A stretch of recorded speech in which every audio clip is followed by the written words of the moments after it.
Welcome to Design Downtime, the podcast where we celebrate the joy of living a balanced creative life. I'm your host, Guy Siegel, a design director in Toronto, Canada, and I invite you to join me on this journey as we redefine what it means to be a successful design professional. Let's break free from the shackles of hustle culture and embrace the full spectrum of human experience, because life is too precious to be spent only in pursuit of productivity.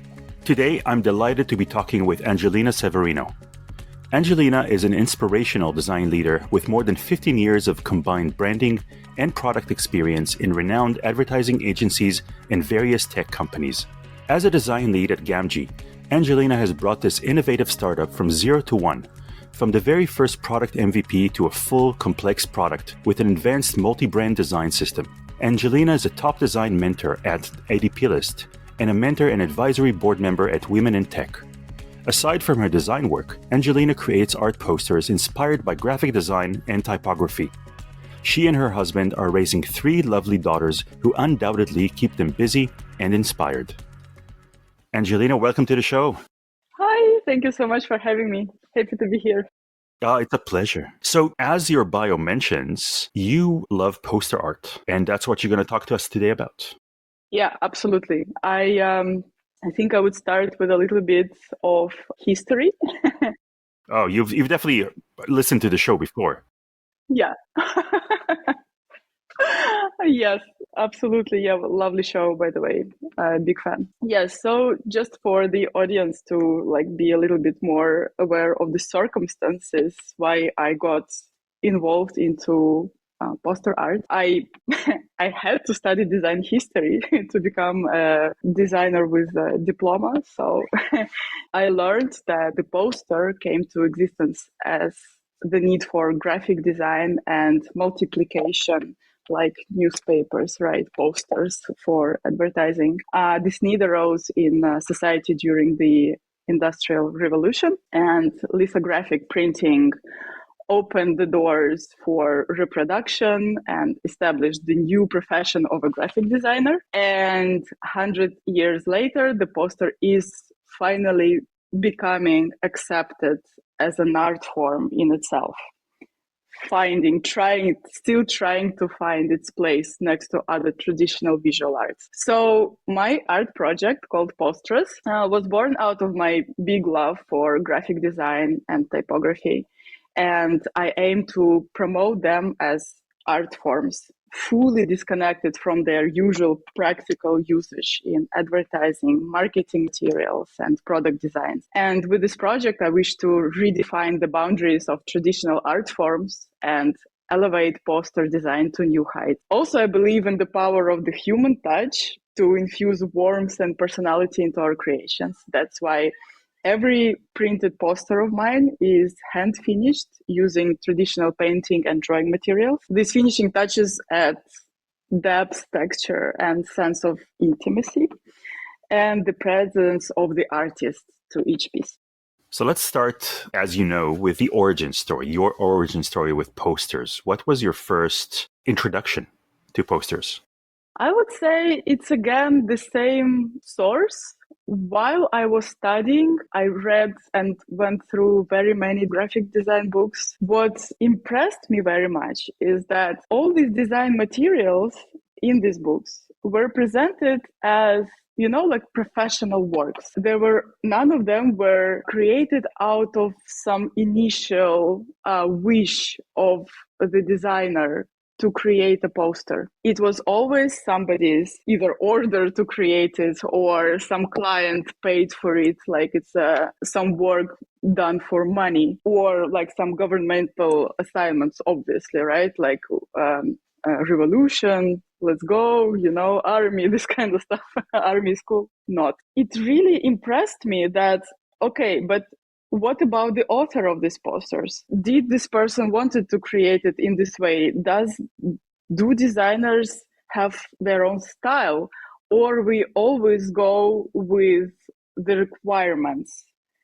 So this needs to be executed in this way to create this effect on the audience. Yeah. So, and I was like, wow, oh my gosh. And then I found like some amazing books on the history of graphic design. It was much later, actually, when I was already very much in the profession, and I was an advertising professional before, working like for like big companies like, you know, like Coca-Cola, Nestle, you name it. Also creating art for them. Yeah, for money, obviously. I had a very nice art director salary. So yeah, and I kept wondering also before, this art expression, can it exist separately from the client, from the money being paid for this work? Do we create anything as designers because we want to express something inside us, like artists do? Right? So it's this problem of designers not being seen as artists, or like, you know, all these books like design is not art, or books or influencers are talking about it, like design is not art, design is a job. It's considered to be the best job if it's absolutely lacking the personality of the designer.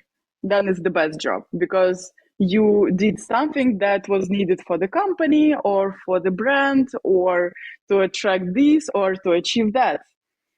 The designer's personality is always hidden behind it. So I kind of, this thought, it kept being somewhere at the back of my head all the time. And at some point I remember having like big arguments with my husband, because my husband, he also has a job and he's a musician. So in his case, it's separated, like very clearly separated. He can be very like professional at work. He also works in tech, by the way. And then there is his music project. It's very, very separated, very clean, very clear. With me, it was always mixed up together.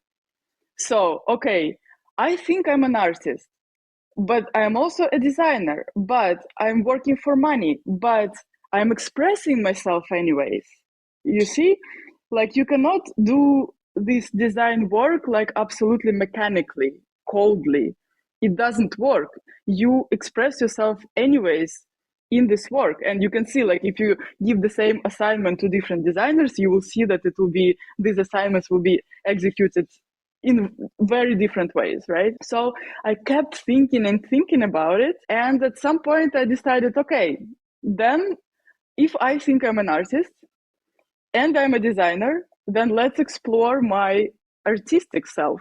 Let's explore this part. So yeah, I thought like, okay, what do I like most? So I do like graphic design very much. For me, it's like the ability to play with simple forms that are not trying to please anybody, not trying to be attractive. They're so symbolic, so solid. It's like, it's the essence of design for me. When it's like everything else is noise, but simple geometrical forms, they're unapologetical. They're just there. And like, let's say, take it or not, they're there. And then, okay, the question, do you like it? Do you not like it? That's all. Do you feel something about it or not? So I decided to play with this. Also, I'm a big fan of typography. I do find it incredible how, you know, like the same text written using different fonts can even mean different things. You know, like some Gothic font for "I will always be there for you." You know, like it can create some scary feeling, and in some cute font it will be just a love letter, right? Yeah, it also fascinates me how this exactly the essence of design is reflected in letters, creating absolutely different feelings about the text or a word or one letter, right, that you are looking at. So yeah, that is my original story, I think. Origin story. So as you're getting into like learning about the history of poster art, and you're looking at the different sort of contexts or societal, political context that they come out of, how do you see the artist come through in those posters? That's a great question. I think it's again about the same thing. It's about the style, because an artistic style, it's like a reflection of the artist's personal branding, if you will. Like, I'm sure they didn't use this terminology before, but I think I'm getting quite good at personal branding. I give a lot of talks on this topic as well. It starts to become my favorite topic because everything is there. It's just everything about you is reflected in this personal branding thing. So how I see some, not all of them, some artists shine through the posters that are supposed to be just an order, paid for, just an assignment or governmental assignment. And then all of a sudden you see beauty, like it could have been, okay, let's create a poster that's, I don't know, boost sales. Yeah.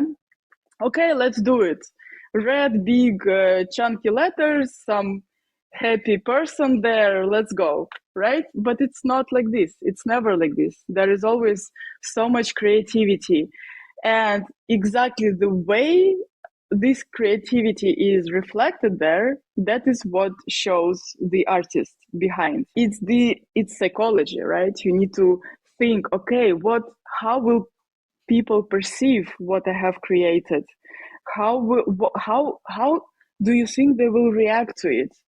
So you're trying to get, it's user research, right? Back then, it's like some kind of user research when you're trying to estimate how your work will affect the consumer, let's say, of this work.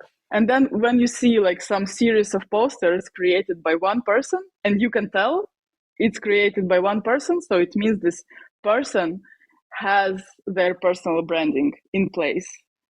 They have it together. It's the typography choices, like fonts, like color, shapes. Probably, I'm sure you know about these famous Japanese posters, right? By very many Japanese artists. I'm horrible with names, so I will not be able to come up with any names to give any examples. Not possible. But I'm sure you know what I'm talking about. It's just, that the artist is present there. They're speaking with you through the means of design. And if you, let's say, minimize the whole palette to a certain set of things, like, okay, these are my brand colors, right? As an artist, I'm using these colors, I'm using these fonts, this is my composition principle. And you can see the artist there, and you can see what this person stands for, what emotions and feelings this person is trying to evoke. And it's incredible. It's like a dialogue. How do you feel about the sort of the temporary nature of a poster? Posters, like you said, are there to promote something, or even if they're, more political, to promote a movement or a sentiment, in the people of the country, they're still there for a certain amount of time. They're not, I would say, intended necessarily to be timeless. Originally, yes. And it's exactly what I'm trying to deconstruct with my project. My posters are timeless. They're not promoting any specific event.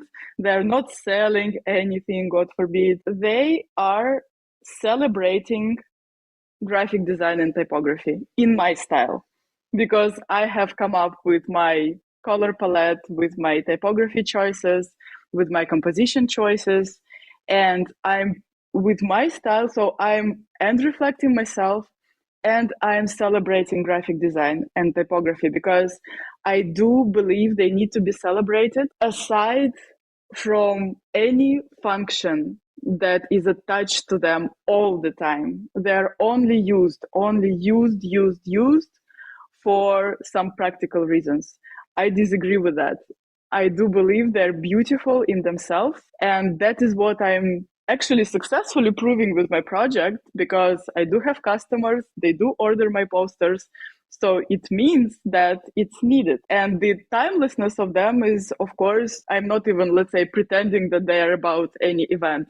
They're just about celebrating design in this abstract form. So you're taking, I would generalize here, you're taking posters and you are concentrating on or focusing on the form and evoking that sense of a poster through applying a similar form or similar imagery combination to your works. Yes. And what you just said, it's very accurate. And what you just said just triggered an association with me. You can see it as photography. Before, photography was never considered as an art form. Like, are you kidding me? It's just a technical device that is taking a still picture of whatever is happening in front of you. It's not art. It is not, but it is, right? So thankfully, nowadays, it is art.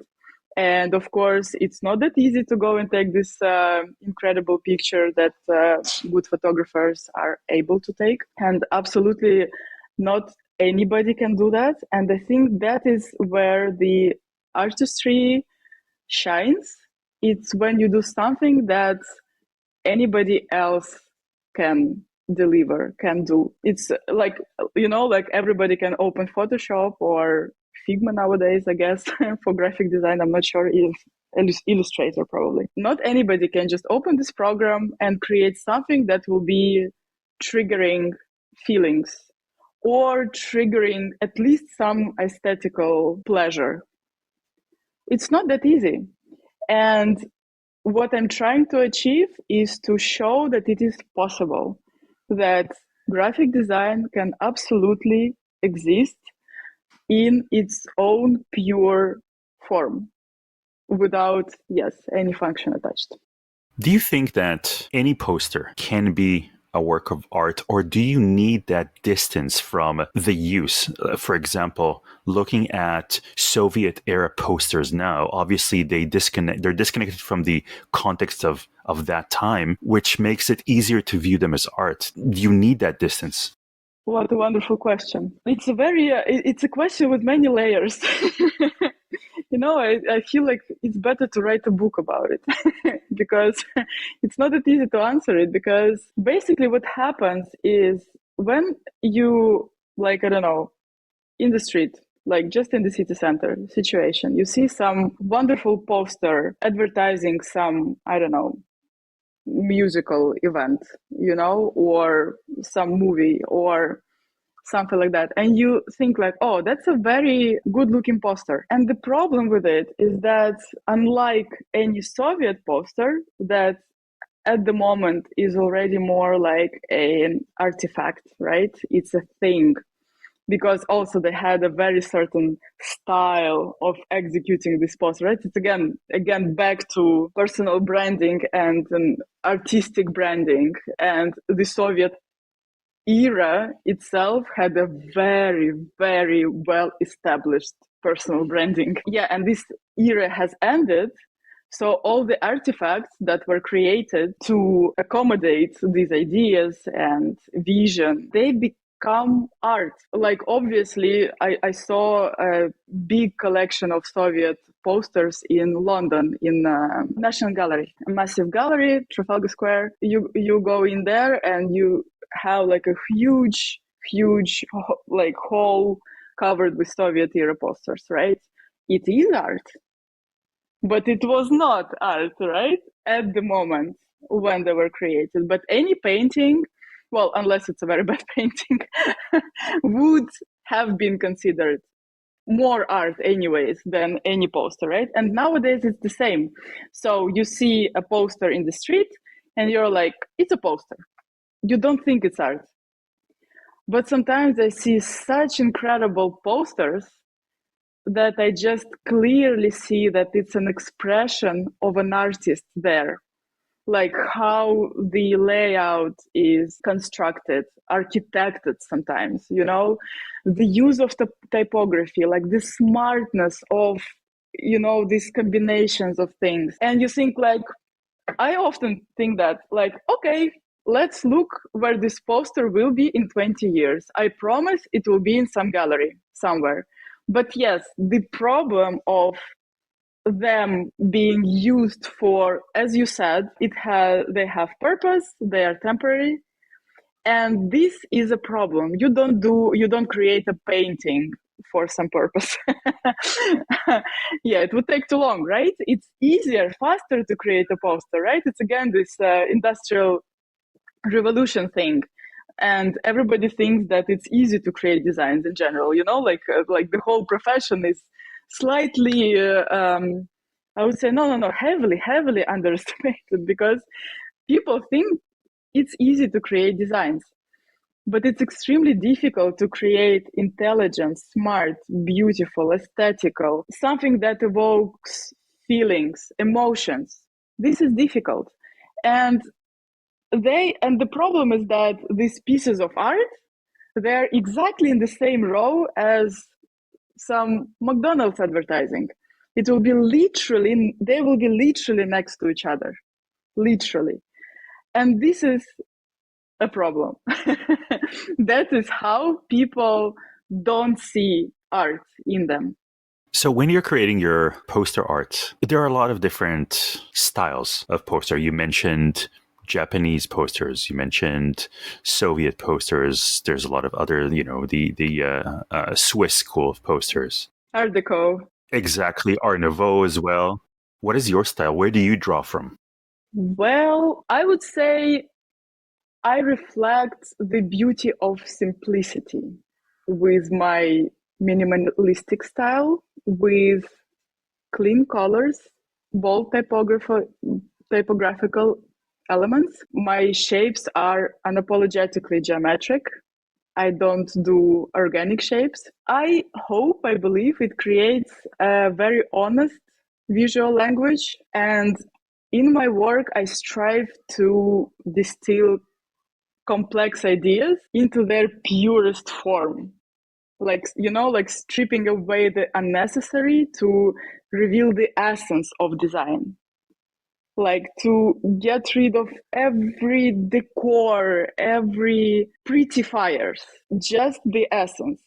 Simple, honest, geometrical shapes. I do hope that each piece that I create, like for me, it's a study in balance and precision, where every graphic element is carefully considered. This is very important. I don't do messy art, like Jackson Pollock, let's say. I really want to bring it to its initial honest and very honest, I would say. It's like they're almost naked, my posters. That's how I feel it. How much of that original poster is in your work?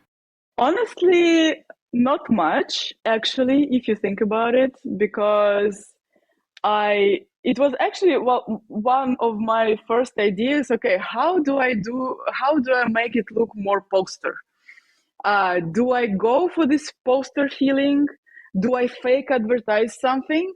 And then it's like, it will be clear that it's just a fake advertisement and I am actually trying to show the beauty of design here. But the moment I created this more like poster-like format and I tried to experiment with it, it really looked a lot just like your regular temporary poster. And I realized that this is the problem. The format is the problem, because this immediate association devalues the art piece. Immediately, I tried to do very many things to make it look more special, more let's go more minimalistic, let's add something crazy. But still, you can find such posters being created for some purpose. It didn't work. So what I had to do is to get rid of any messaging, of any, this typical composition, like, this header, body text and image, for example. I had to really destroy it all. To what I kept was the aspect ratio of my work. It is like something close to A4, A3, and so on. This like standard vertical printable format. That is what I kept. That is all. You mentioned earlier that all the works you create, they're all handcrafted. right? You actually paint the poster yourself. Looking at how posters are usually created, they're mass produced, right? There's something that is for mass consumption. Tell me about your decision to not go down that route and instead have a more bespoke, custom-made poster. Yeah, it was again one of my ways to deconstruct the narrative about poster art and about posters. I wanted with this decision, and by the way, they're not like fully handcrafted. I did that as well. I also tried that, and I thought it kind of defeats the point, I thought, because when I go this way, it looks more like a painting now. I did paint like 3 or 4 posters of mine, and they really look like, on this canvas and everything, and all this like all these materials, like, it didn't look like a poster anymore. It also was it was too far away from what I wanted to achieve. So my decision was to add one element that I execute by hand to each poster. For example, if I have a poster with some elements and there is an arrow, so I would print it out, and the arrow is black, for example, yeah? So I would print out this poster. The arrow would be just like an outline on some other shape, or I don't know, just on it. And I would go and hand paint this arrow black myself. And that would be one. And also you can see it more. It's more like a statement. When you paint the whole poster, it kind of, again, like the effort disappears, like it looks more like a painting or something. So yeah, but when you see like a fully printed, mass produced, if you will, poster with this one element that was executed by hand, it really makes it look more special. And I do believe that it's one more thing, it's my one more effort to show that it's as valuable as any other art form, like painting, like photography. I'm basically paying my respects to the medium. Where do you want to take your posters next? Very good question. I like your questions today. Well, my some things have already happened. For example, my project, it has become part of Graphic Editions. It's a curated collection of the world's most exciting graphic designers, illustrators, typographers. Also, I became a member of people. I was invited even. It was such an honor to be invited to become a member of People of Print. And my project was featured in many influential creative design communities, such as Design Feed and the Design Kids. And I even collaborated on an apparel line with a company that is a design house and manufacturer for Zara, Massimo Dutti, Pull & Bear, and so on. So I even have like a fashion line. So I think my next step would be an exhibition. I would like an exhibition to happen. So let's see where I organize for it. Either it's in Amsterdam, or I'm planning on moving to London in the nearest future. So hopefully it will be already in London. So yeah, let's see. So either the Rijksmuseum in Amsterdam or the National Gallery in London. I think this is I think Rijksmuseum will not accept such a thing, not yet. It's like it's all about this classical pieces.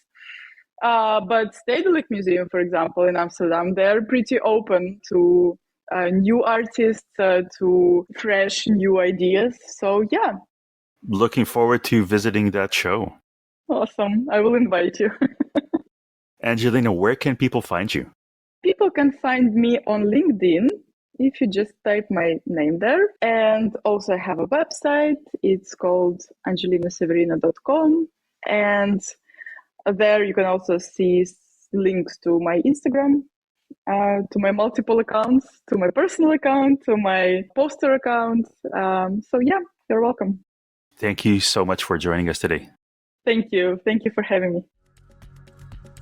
This is all for this episode of Design Downtime. Thank you for joining me. And until next time, I hope you enjoy your downtime.